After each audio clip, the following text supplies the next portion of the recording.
Welcome to the Goldmine Business Podcast. Today is a very, very special day. And so as I start out, have you ever had the bottom fall out of your business? Not just a dip in sales. I'm talking about canceled contracts, bills that are due, even your confidence is shaken to the core. So if this is where you're at today, you're not alone and you're in the right place. My name is Bennett Santana and welcome to the Goldmine Business Podcast, where we help purpose-driven entrepreneurs never give up and always build up. And we build their business with faith, systems, and purpose. I've been in business for over 30 years. I've walked through recessions, shutdowns, lawsuits, foreclosures. And in 2008, I lost nearly everything, my home, my income, even my peace.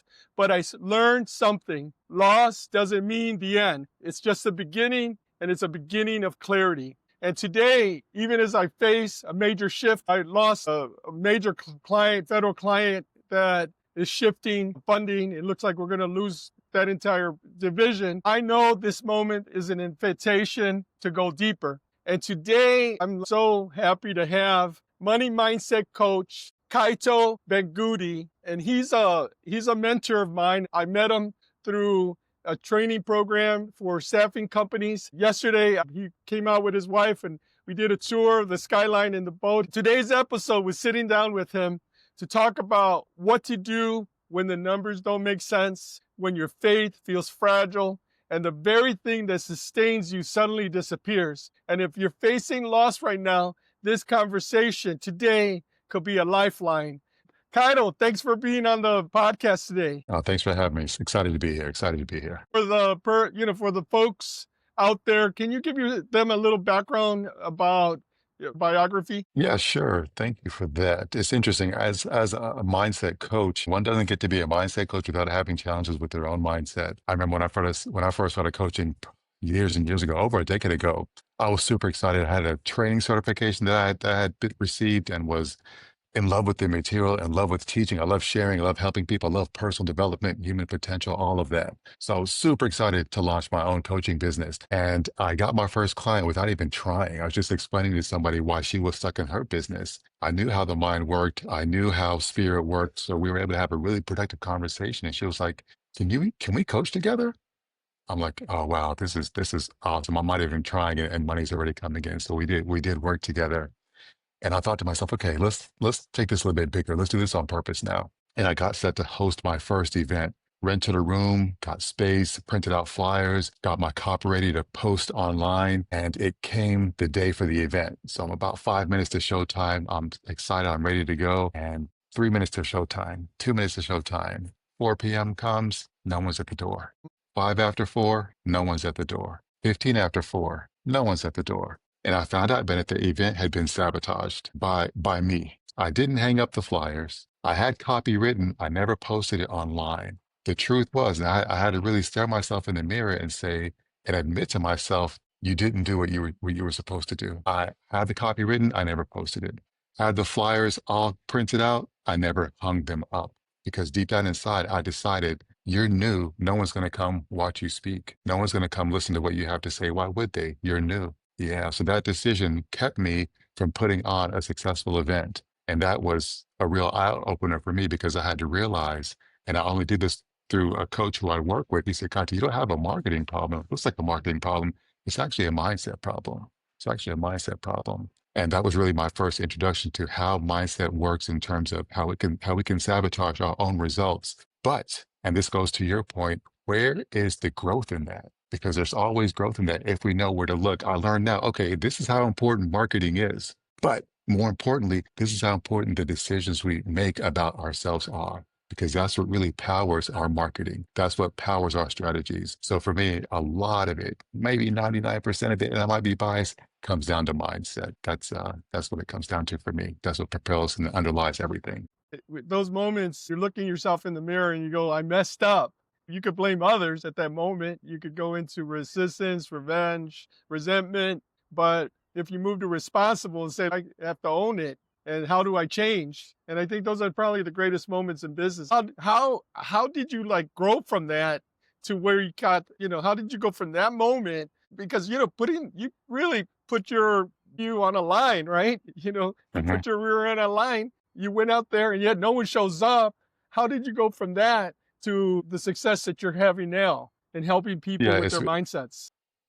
Yeah, it goes right to your point. One way to look at it is personal responsibility. If you stand up, you're on the boat right now. If you take a look around, Bennett, or if you spin around, you'll notice one thing. If I spin around, I'll notice one thing. I'm at the center of my world. You are at the center of your world, which means everything is happening around us. It's super easy to blame other people. I could have blamed the event. I could have blamed my sister. I could have blamed anybody, but nothing really changes. When we blame, we end up giving away our power, our influence. When we accept responsibility, we take that power back. Once you can take that power back, now you're in position to have some agency and to really affect the change that you want to take. So I think the first step is to take personal responsibility. When I was working with the mindset coach, it was another coach. There was a main coach, then there was my personal coach, my one-on-one coach, and she was the one who really dove into mindset with me on a personal basis to see where my stuck points were. Without really uncovering those, we kind of stay kind of almost at a surface level, working on things that we think are issues, but often aren't really the core issues. And we kind of end up spinning our wheels because we're trying to fix letter A, trying to fix letter B, when really it's letter C that's at the core, and that's what needs to be addressed. So yeah, to answer your question more directly, it's really taking a sense of personal responsibility. It's good that you have a coach. There's a verse in the Bible that says a man's heart is like deep waters, but a man of understanding draws it out. Man or woman of understanding Mm. could draw it out. And so a lot of times in our lives, we suppress those things and we push that stuff down deep. I know you were reflective with me in helping to walk through some real big issues that I had in mindset. And so it's encouraging to hear that, we have to have, we're mentoring, but we also have to be mentored, right? And it seems that that was kind of something that helped you kind of get to that next level. Yeah, oh, for sure, for sure. I remember listening to a speaker who had a really interesting quote about Michael Jordan. You see, arguably one of the best basketball players ever.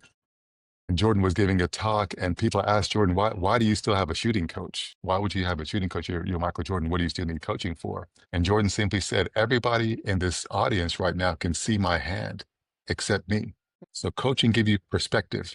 Coaching helps you see that which you can't see because we all have blind spots. We all have conditioning and programming that we operate from. And so many times we don't see it. It's so easy to see what mistakes that someone else is making, but sometimes we can't see our own miscalculations, our own misjudgments. Earlier, you asked about how I got into mindset coaching. That was very close to the core of it. My coach had helped me to see something I wasn't seeing. And I thought to myself, gosh, if she can help me with that coaching methodology, if I learn how to coach the way she coaches, I can help others. And that's really how I got deep into this work. That's the coaching that I've done with you. Same methodology, same practice. So let's just let's say, when everything starts falling apart, Kaito, what would you say to an entrepreneur who just lost major contract revenue stream and just feels completely shaken? What would you say to that person? I know it's kind of a general question. You might go into the deeper, but maybe you could lay out a little framework that they could use to kind of work through it.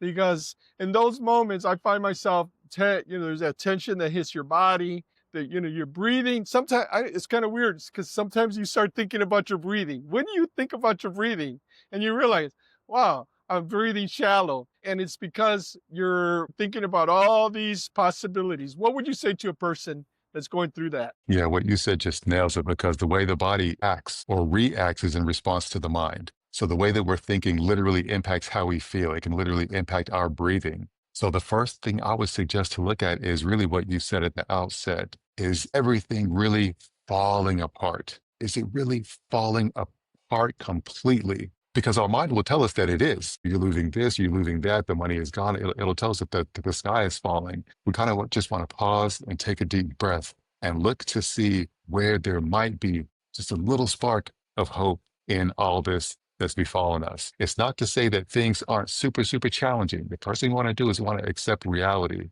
The quickest way to suffering, Bennett, is to deny reality, to deny the truth. Yeah. Our coaching methodology is based on what is true. Anytime we think a thought that doesn't align with truth, that doesn't align with life, that doesn't align with human potential, our body sends us signals in the way of overwhelm, in the way of anxiety, in the way of worry, to signal to us, hey, you're thinking something that isn't true. Try to shift that thinking so you can get to the truth. So the framework really is when you're feeling overwhelmed, when you're feeling worried, when you're feeling anxious, try to tap into the thought. Like you just said, I'll notice my breathing is shallow because I'm thinking of how calamitous things are. Okay. Is the entire world falling apart? Really, it isn't because we're still here. So the fact that you're still here shows there's just a little bit of hope. Again, we're not denying the challenges. We're just saying, okay, where can I start to find a little bit of sunshine? Where can I start to find a little bit of hope in all of this thing? Maybe if you aren't as busy as you once were, you now have more time to develop other projects or to look into other revenue streams or to look into other actions. But if we've convinced ourselves that the sky is falling, it's really, really hard to find that truth, to find that hope, because we're consumed with where our mind is going, which is disaster. If there were a true absolute disaster, we wouldn't even be considering business options. We'd be literally in survival mode. It may feel like survival mode, but are you really at your last meal? Is this the last forkful of food that you're about to put in your mouth? Chances are it isn't. As challenging as things may be, if you're listening to this call, if you're on this recording, watching this video, things are kind of a little bit okay for you. That's where we start. Things are kind of a little bit okay. Now, what's the next possible step that I can take? So we kind of want to watch for I don't want to call it hyperbolic language, but it's kind of cataclysmic, doomsday, sky is falling. We just want to catch that. Even though our mind goes there, power lies in our choice. Talk about personal responsibility. Our power lies in our choice to choose what we want to think. Yes, there are challenges, but I also have this slight opportunity over here that I can take a look at. It's sort of like looking at a garden. If you concentrate on the weeds, maybe behind those weeds, there's something growing. And what you're saying is just pull weeds aside and see what's growing. See, we're looking at all the negative, but there might be some glimpse of hope in all of that. And so what you say is, hey, let's look at that little point of hope. Let's incubate it. Let's germinate it. Yeah, definitely. It brings up 2 points. It brings up whatever you focus on tends to grow. So you can look at all the challenges and quote unquote defects that your partner has in life. And the more you look at those challenges, the more defects and problems that you'll see. But if you look at where they bring sunshine to your life, their positive aspects, you'll start seeing more positive aspects that they bring. So whatever you focus your energy on, that thing tends to expand. If you focus on the problems, you'll start seeing more problems. But if you start focusing on opportunity, you'll start seeing more opportunity. But again, the choice is really ours and where we focus our attention. The other point that brings in is what's called the universal law of polarity.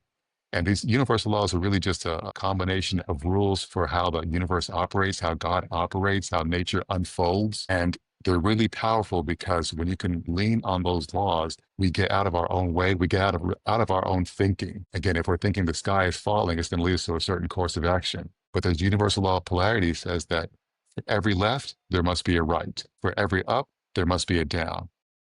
Everything has an opposite, and it's equal and opposite. The only thing that doesn't have an opposite is God. Everything has an opposite, and it's equal and opposite. And those two things are connected somewhere in the middle. So briefly, if there's something bad about what we're going through, there's also something good about what we're going through. So continue with your garden analogy. Our job is to choose purposefully, intentionally, to look for that good, to look for that opportunity, because we know it has to be there. Why? Because that's law. Every left does indeed have a right. Every up does indeed have a down. If that's the case, then every good has a bad and every bad has a good. Our job is to choose what we focus on and go in that direction. How would you start rebuilding internally when everything outside is crumbling externally? Yeah, I love that you're starting from the inside out, because most people start from the outside and start looking at the outside when that's not really where you want to go. You always want to go within. There's a kingdom within, right? You always want to go within. So how do you start to go within? I will start with gratitude because it clears your mind. It helps calm things, and it helps you really see where the opportunity is. If you're stuck in a moment of panic, it's hard to see opportunity. You start seeing more reasons to panic. So still yourself, get calm where you can, go into that inner room, take a deep breath, begin with gratitude. Thankful for something. There's always something to be thankful for. We just might have to look for it. Once you have that gratitude, once you have that calmness of spirit, then you want to start looking for, okay, where is the good in this? Where is the opportunity in this? If you don't ask that question, Tony Robbins said, life is often guided by our questions. If you don't ask that powerful question, you may never find it. If you just keep asking, gosh, what is wrong with me? How come I keep doing events and no one's showing up? Your mind will start finding out what's wrong with you. Oh, you didn't finish high school. You married the wrong woman. It'll start listing off all the things that are wrong with you. That's what the mind is. It's like a search engine. But instead of asking what's wrong with me, ask where is the opportunity here? And your mind by default will start looking for the opportunity. So many times we use our mind against us instead of using it for us. It's a super powerful tool, probably the most powerful tool ever created. But you can use it wrongly against yourself. In these situations, you want to, again, find the gratitude and then start asking where the possible opportunity could be. It has to be there. If there's challenges, there's also opportunity. One can't come without the other. You got your your spiritual life, your financial life, you know, what you're doing for improvement, your family, your community. How would you, you know, talk to someone about all those other elements? What there's that internal side, but that internal side is lifting all these up and holding them up around us. Yes, it's a great question. It's almost like dealing with overwhelm. And yeah, overwhelm was a slight suggestion that overwhelm really indicates that God has given us more things to do than we have time to do them in. And if one of our coaching principles is to use nature almost as a backdrop to understand, again, how life follows universal law and how the universe functions, we don't really see overwhelm in nature. The oak tree doesn't say, oh, I've got too much growing to do. I just can't get to sprout leaves today.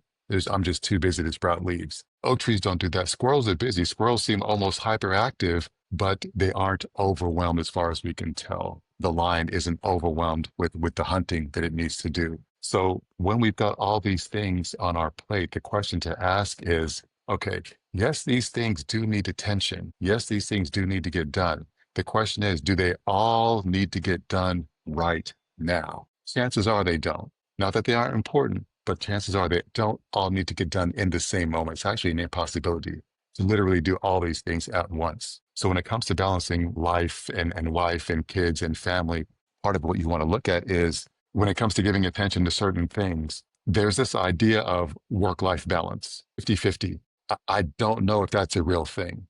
Again, looking at an oak tree, I don't know where the 50-50 is for the oak tree. When it's time to give to your wife, be dedicated, be present, be there. But when it's time to go to work, be dedicated, be present, and be there. So I'm not sure where the 60-40, the 70-30 is in the whole work-life balance thing. Not a big proponent. I think that when it's time to work on a certain thing, that's when you work on that certain thing. The challenge with entrepreneurs is we've decided that we've got to do 10 different things every day. And that's taking time and life away from our other responsibilities and obligations and things that we enjoy. The mode there, in my belief, is to get clear about what's really important and what really needs to be done, because chances are it isn't all 10 things. I could ask you on any given day, then there are probably 100 different things you could give your attention to in your business, but they don't all really move the needle. They aren't all super important. So to your point, when you open the show, when you're stuck with these challenges, the upside is they do give you clarity. For me, it was clarity on improving marketing and improving my own mindset. When we're stuck with overwhelm can actually help give you clarity. Okay, what's really important here? Because obviously the kids are important. Obviously the wife is important. The husband's important. And when it's time to give to those things, you do give time to those things. But we have to decide when and where that is, because it isn't all the time for everything. Can't be. Let's talk about the power of belief in business survival. So you often talk about the hidden belief about money. And what are some toxic beliefs business owners carry? Yeah, money is really interesting. It's a magnifier in so many ways, but money is actually a symptom of something else or a byproduct of something else. A lot of times I'll have entrepreneurs business owners question a certain direction, but they will maybe have a new opportunity they want to develop or explore, and they have self-doubt about their capacity to do that thing. I was talking with a guy just last week.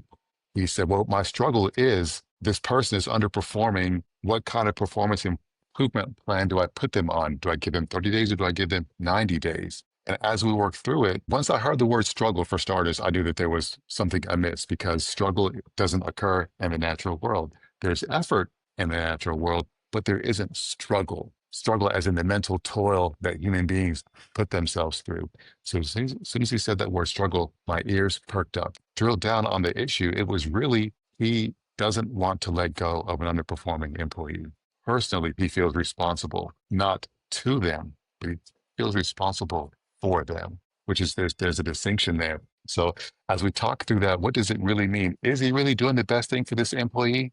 who he's holding on to, who clearly isn't a good fit for the position, maybe he's keeping them from another position that's better for them. Maybe he's keeping growth from his own company by holding someone who isn't a good fit for that role, but holding on to them in his company. So really what money does is reflects our own internal beliefs, what we value, our own challenges sometimes, because money is really a byproduct of something else. It's an effect of something else. It's a symptom of something else.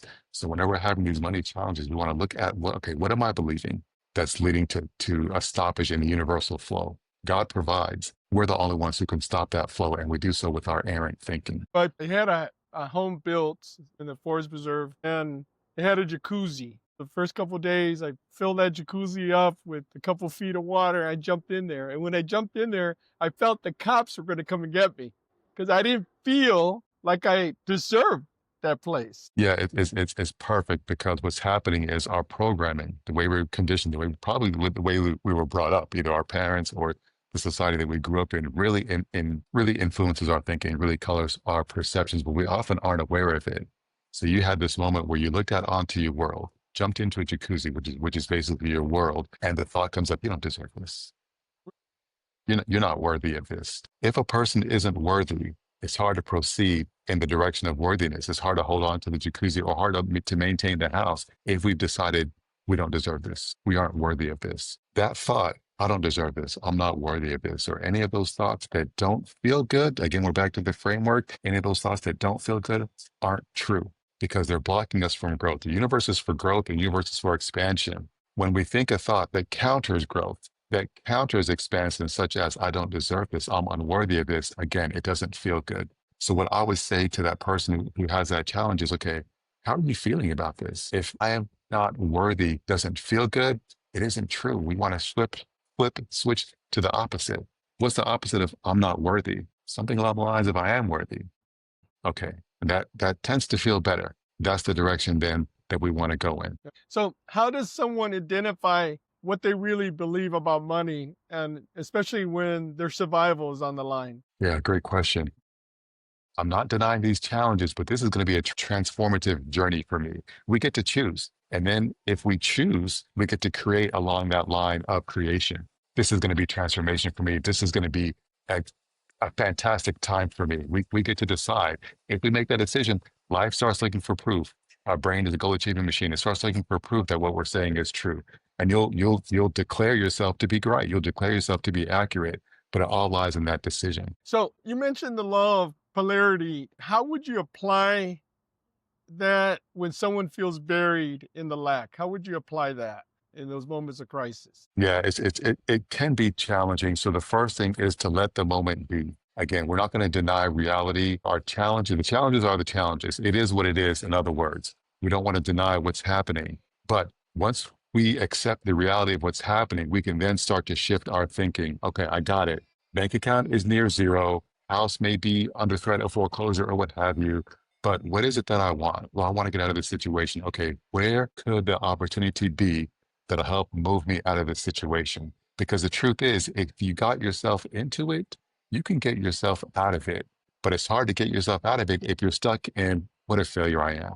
Here I go again. I'm not worthy. I don't deserve this. This is all my fault. Yes, you're responsible. Yes, you're responsible. I don't know whose fault it is, right? But you're responsible, and you can do it because you got yourself there. You can get yourself out. So once you accept the reality of the situation, whatever it is, start asking yourself, well, if there's something bad happening, clarity indicates there has to be something good about it.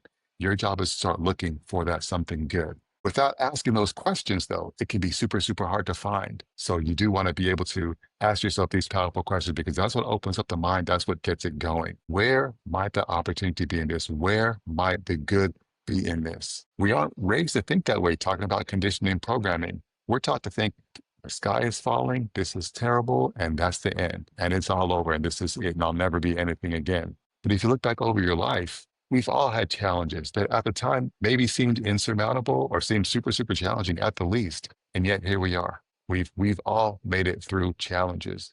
Might not have been, life-threatening like we're talking about, but we've all made it through challenges. We've all made it to where we are today. We can do that again, because there's something good about every something bad. There's something bad about every something good.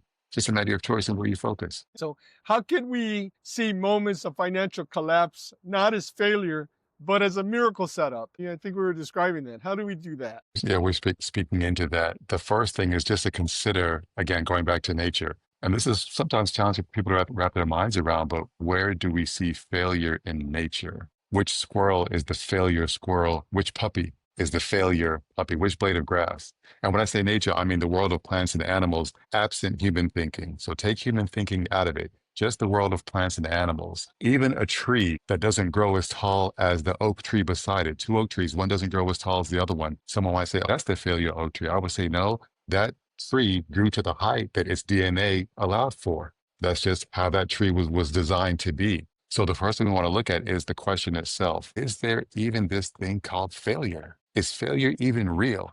If it doesn't occur in nature, if it isn't a naturally occurring thing, then it's a human construct. I'm not saying people don't call each other failures or think that there is failure. I'm saying it's a human construct. It's an idea that we've created typically to judge ourselves or to judge other people. So if there is no such thing as failure, then what's really happening here? Maybe it's a reorganization. Maybe it's disintegration for a rebuild. Maybe it's an opportunity. So a lot of it comes down to how we view the events in our lives. It's never really about the event itself. It's always about what we think about the event itself. I had a very close friend of mine came in and said, Doctor, I'm getting a divorce. And even though we were close, Bennett, I didn't know if that was good news or bad news.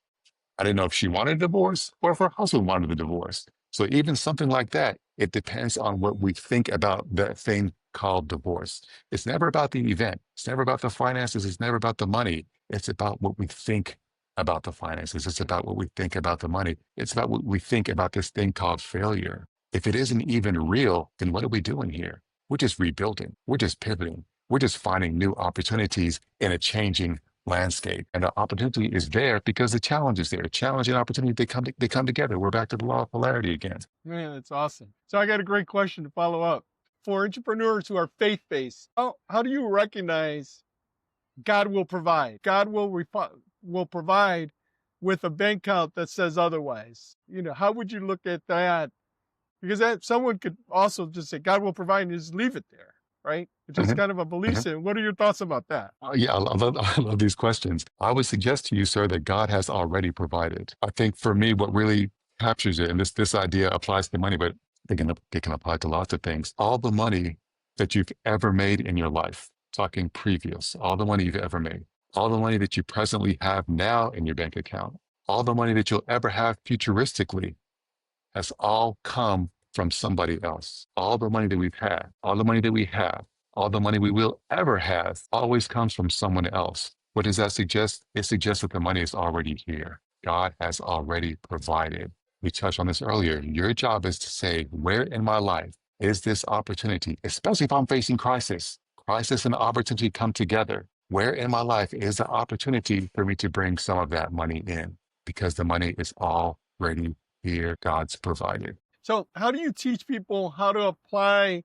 the universal law to income growth? Almost going through kind of what we just talked about in terms of typically when people want to grow their income, it has to come through an opportunity. There's really no other way for it to come into your life. There's going to be something that you can say yes or no to. So we're back to personal responsibility, back to personal choice. Everything that's in your life now, Bennett, you've either said yes to, or you've said yes to, or you said no to. Because as human beings, we're given free will. We have choice. So it's a mindset thing where you have to decide, okay, what I want is already here. Just make that decision. You declare it. You confer it upon yourself. What I want is already here. Where is the opportunity to bring it into my life? Because what you have to understand is that life is for growth. The only biological imperative that life is under is growth. Life wants more life. If life wants more life, the way to grow that life has to be present because that's what grows life. So then the opportunity must be here. Our job is to decide that it's so and then start looking for that opportunity. It has to be there. But if you're doubting, I don't know if I'm worth it. I don't know if I deserve this. I don't know if I can do it. Who's going to listen to a brand new coach? That was my story. Now I'm blocking what's already been provided. Talk about desire. When we have a desire, what's happening is there's two sides to desire. There's the motivation that we feel, but that motivation is coming from a pull from someone else. Someone needs what you have. And in a metaphysical sense, they're pulling on your heartstring to bring you in the direction of what you desire to do. That's why these desires are so important. It's not just that we want it for us. It's going to benefit and bring more life to other people. So if you're desiring something, look for the opportunity to bring it into your life because it's there for a reason. It's giving you direction for a reason. It's moving you in the direction of more life for you, which will be more life for others. So what are the 3 things someone could do today to shift their energy, align it with truth, and make room for breakthrough in their lives from a mindset standpoint? Yeah, great question. I think if someone needs their energy to shift, then that indicates to me that they're thinking something that isn't true. Because our natural expression, I've got 2, I call them brand new nephews. One is 3 and one is 1. Joyous constantly, happy, except when they're hungry or uncomfortable. But for the most part, kids tend to be in a good mood, happy, joyous, running to and fro. And that's our natural state, is to be in a state of curiosity, is to be in a state of joy, in a state of youthful, almost exuberance. When we're not in that state, it's because of something that we're thinking. So if we lose energy, if we lose joy, we're thinking something that isn't true. So again, we always want to start with reality. What is happening? We can accept what the current reality is. Take a pause, take a breath. Okay, this is what I'm dealing with. And then we want to find out, where am I thinking something that isn't true? Again, maybe I'm thinking I'm a failure in business. Maybe I'm thinking my financial survival is on the line. Maybe I'm thinking this is my last chance to make it. None of those thoughts feel good. So we want to be aware of those thoughts, aware of how we feel, and then shift to the truth. What's the opposite? My financial survival is on the line? No. What's the opposite of that? Could be there's new opportunity for me. There's new opportunity everywhere. So we always want to first accept reality, then find out how we're feeling, because that's going to tell us whether we're thinking something that's true or not. If we're feeling bad, we're thinking something that isn't true, we want to shift that to its opposite. Once we say, you know what, financial opportunity for me abounds. There's opportunity in this crisis. You want to ask yourself, what's one step I could take towards moving in the direction of that opportunity? So many times we want to know the entire path. We don't need the entire path. We just need one step. Once we take that first step, the second one will reveal itself. But you got to have faith. You got to believe this could be the direction for me. And if it isn't the quote unquote right direction, we can adjust along the way and course correct. Like you've course corrected your entire life. We all course correct along the way. I just want to thank you for the time you spent with us. Kaito, are your services available for folks out there? And if so, what would be a way for them to reach out to you? Yeah, thanks. The easiest way is just email, good old fashioned email, info@themindisthelimit.com. info@themindisthelimit.com. And so I There just you want go. to thank you for taking time out. It was just a pleasure to meet you and your wife. So closing, so if you're in a job corps moment like I find myself, and when something that used to sustain your business just evaporated, I want you to know it's not over. So loss is not your identity, it's your invitation. Take what Kaito shared today and ask yourself honestly, what am I really believing about money, value, and provision? And you might find that the drought isn't in your bank account, but the drought is in your belief. If this episode really stirred your spirit up, your mind up, please subscribe, leave a review, share it with someone who's in the dark place. And I just want to say to you, everyone that's out there, so never give up and always build up. This is a Gold Mine Business Academy, and we'll see you at the next episode. Thank you so much.